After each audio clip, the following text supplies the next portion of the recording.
On finit avec l'or qui semble jouer son rôle de valeur refuge dans ce contexte géopolitique tendu.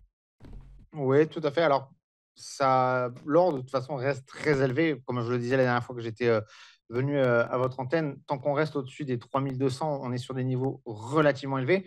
Maintenant, on voit que, on a travaillé quand même à 3 fois, à 3 reprises, cette résistance qui qui se situe quasiment au plus haut historique, du prix de l'or, et on n'arrive pas à la franchir. On est en train, encore une fois, de rebondir sur cette résistance. Là, aujourd'hui, on est en baisse, de 0,60. On est en train de se rediriger vers les 3 200, enfin d'abord les 3 300 qui constituent le premier niveau de support, peut-être même les 3 200.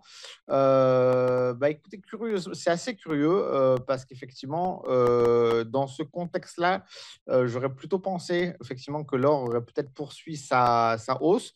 Toutefois, on le voit bien, les spéculateurs, les investisseurs sont pas prêts, en tout cas pour le moment, à franchir ce seuil psychologique des 3 500 $. Même on arrive volontiers à les toucher, à arriver au-delà de 3 400 $, mais a priori, on n'est pas encore prêt pour aller au-delà, malgré le fait que les banques centrales, notamment chinoises et indiennes, continuent à acheter massivement de l'or, malgré le contexte qui est on ne peut plus inquiétant au niveau géopolitique. Bah, pour le moment, on n'est pas encore prêt à aller au-delà. Donc ça, il faudra, à mon avis, encore peut-être attendre un retour sur les 3 200, et peut-être qu'on pourrait rester. Alors, je vous avais dit d'ici la fin de l'année, moi, je pense que les 3 500 serait peut-être le top et qu'on n'ira pas au-delà cette année. Je ne pense pas non plus qu'on est prêt à une forte correction étant donné le contexte géopolitique. Donc, il est possible qu'on s'installe dans un trading range entre 3 200 et 3 400, au moins d'ici septembre. Je vous rappelle d'ailleurs en septembre qu'on attend, voilà, il y a aujourd'hui, je crois, la décision de la Fed pour la baisse des taux qui pourrait éventuellement jouer en faveur de l'or.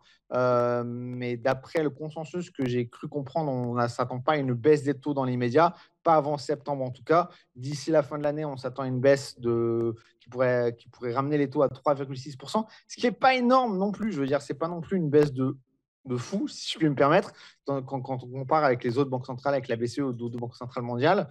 Donc, ouais, moi, je partirais plutôt sur construction d'un trading range assez large, certes, mais d'un trading range entre 3 400 et 3 200 d'ici la fin de l'année. Donc, si vous êtes un spéculateur actif, vous pouvez jouer, j'ai envie de dire, les rebonds dans ce trading range. Je pense que c'est valable. Si vous êtes un investisseur long terme, bah, ce n'est pas le moment de vendre votre or. Si vous n'en avez pas acheté, bah, évidemment, n'achetez pas sur le haut du trading range. Attendez peut-être qu'on arrive plutôt sur les 3 200, même si aujourd'hui, voilà, potentiellement, j'ai pas envie de dire qu'on a raté le coche parce que à long terme, l'or, mais c'est peut-être pas tout de suite dans l'immédiat le bon moment d'acheter. En tout Ouais, cas, c'est pas ça, avant le mois de septembre. il faut attendre un repli qui devrait arriver. Alors, comme l'intervenant précédent, je ne sais pas ce que vous avez avec la Réserve fédérale américaine, mais elle a publié sa décision hier. C'est la Banque Ah! d'Angleterre aujourd'hui. Ouais, Mais pardon. effectivement, avec ce contexte géopolitique, ça passe à côté, même si c'est quand même très important, et notamment pour le Bitcoin.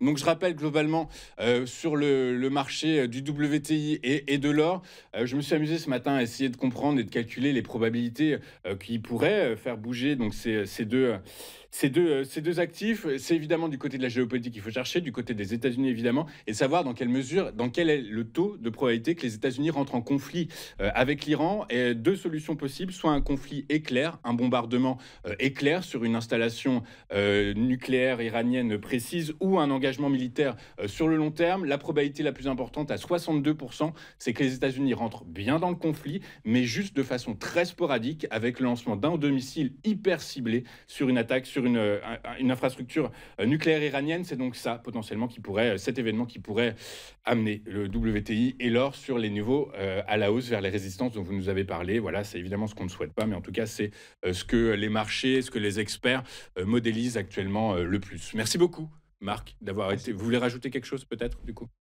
Non, tout est clair. Parfait. Eh bien, écoutez, Mais Marc, merci beaucoup d'avoir été avec nous ce matin. Marc Raffard, Vous êtes éditorialiste chez Café du Trading avec nous très régulièrement sur Téléfinance pour nous aider à comprendre comment évoluent les marchés financiers avec votre œil et vos analyses qui nous sont précieuses et je vous remercie beaucoup pour cela, Marc. Je vous souhaite une excellente journée et à très bientôt sur Téléfinance. Nous, de notre côté, on marque une courte page de publicité et on se retrouve dans un instant avec notre invité, Charles Sana, avec lequel nous allons revenir sur les grandes questions du moment, à savoir la réforme des retraites, la menace de récession économique en France, les tensions au Proche-Orient et les éventuels moyens, solutions qui peuvent exister pour soutenir le pouvoir d'achat des Français, pouvoir d'achat en berne. À tout de suite sur Téléfinance.